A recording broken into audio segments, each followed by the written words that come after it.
According to Google, there are 2,500 new videos that are uploaded to YouTube every minute. That's a lot of content that goes to YouTube. This means that your thumbnails needs to be on point. In this video, I'm going to give you tips that has worked for me, that I've also learned from the people that I admire, the people that I've subscribed to, the people that have taught me. I'm hoping this is going to help you as well to go to the next level on your channel. Let's do this. Even though your channel says Learn with Za or Music World or Conquering with Komotso, your channel is not about you. It's not about you. Your YouTube channel is not about you. It's not about you. Your channel is about the people that are going to subscribe to your channel or the people that are going to view your content. It's about them. When you have that in mind, every time you create a thumbnail, every time you write a title, every time you create a video, every time you write a description, then you know that the content that you're creating is not for you. It is for the people that are going to watch your video. Rule number one, it must always be in your mind. It has to be about the person that's going to watch your video.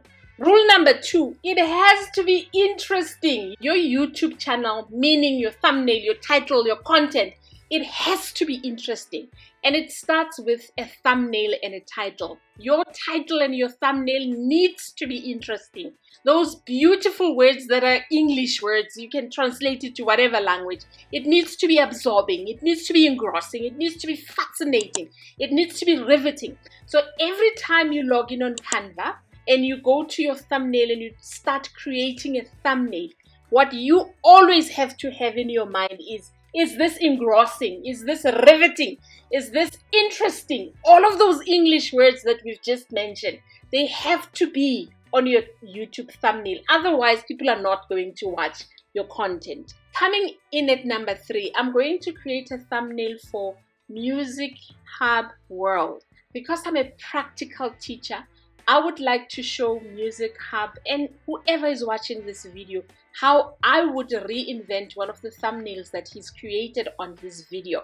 So he's got a lot of videos on here. He's got 110 videos. So in a way, this is a review, but you can go check out the music if you're into this and then help him with growing his channel. But if I were to pick any of these thumbnails and I had to redo them, I would pick this one that says 50 million views. The rule is your font that you choose to use on your thumbnail, it needs to be readable very quickly, in a second or less, because people are scrolling on their feed very quickly. So it has to be very catchy and very big and bold to make somebody stop and click on your video and watch. So every time you create a thumbnail and you have different kinds of fonts and there's small letters on there and there's tiny font on there, people are not going to stop and watch and learn what you are offering because they're getting 2,500 videos every minute. FYI, nobody cares about you. They're not going to stop and watch your content if it's not going to stop them in their track. Enough ranting. Let's jump in on Canva. I'm going to upload this screen grab that I've added and then let's design together. I went to Music Hub's YouTube channel and I screen grabbed one of his thumbnails. It has 50 million views. I must be honest with you, I don't know the music that he plays on the channel. I don't even know this guy, but for me, 50 million views is a very interesting thing that would make me stop to say, maybe people who follow the kind of music that you share know who this is. I would use his picture. I would lose all of these things at the background, all of these small text. Maybe his name is Dashan and the people that watch the music and listen to the music, they know who Dashan is. Writing it in small letters like this will not help somebody scrolling through their feed. So what I would do, I would select the image that I've grabbed. I would go to my edit photo on Canva. I would remove the background and then I would only have Dashan. I'm hoping this is Dashan, so please don't kill me like that. Obviously, you'd have a better image and then you could go and adjust and make the image better with your adjustments on Canva.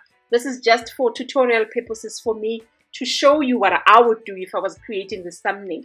Next, I would have a very nice mellow background that I would use for Dashan's image. So what I would do, I would maybe, for example, pick a sky, and then I would add a rectangle with a dark color and then reduce the transparency for that contrasting I'm looking for. Okay, once we're done, we're gonna go with text.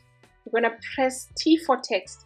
Then I'm gonna use Anton as my font of choice, because if you go watch this video of mine where I was talking about thumbnails and grabbing, it will give you an idea of all of these famous people, the Seans and the Gary V's and the Nick Nimmons and the Roberto Blake, all of the famous YouTubers, the fonts that they use.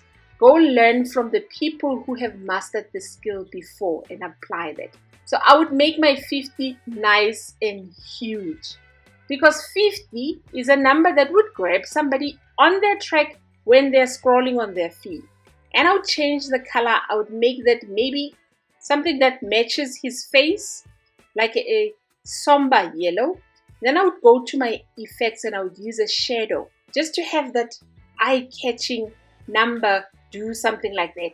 Then I would press another T for text and I would have million on there, still Anton,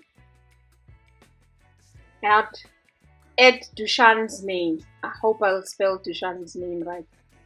Dushan, I think it was like this. And I would add his surname if I knew his surname, and just to have catchy on here, I would make this name white. And then lastly, one thing that really grabs people's attention is arrows. I don't know why, but they do. I would add an arrow and I would point people to Dushan. Not busy, not messy, very limited text on your thumbnail. People don't have time to stop and think and read your thumbnails. The last tip that I would give to you is don't stop at making sure that your titling is right, making sure that the thumbnail is catchy. Advertise your videos. Nobody's going to come and watch your videos without you telling them that there's a music video out there that's going to tell them that Dushan has had 50 million views on his album. So advertise. I cannot stress that enough. That has helped me grow on my YouTube channel, because people found me because I told them that there's a Canva video that's going to help them grow on whatever design space that they're currently at. If you want to learn a hack of how to save fonts on Canva, go watch this video. I'll see you on the next video.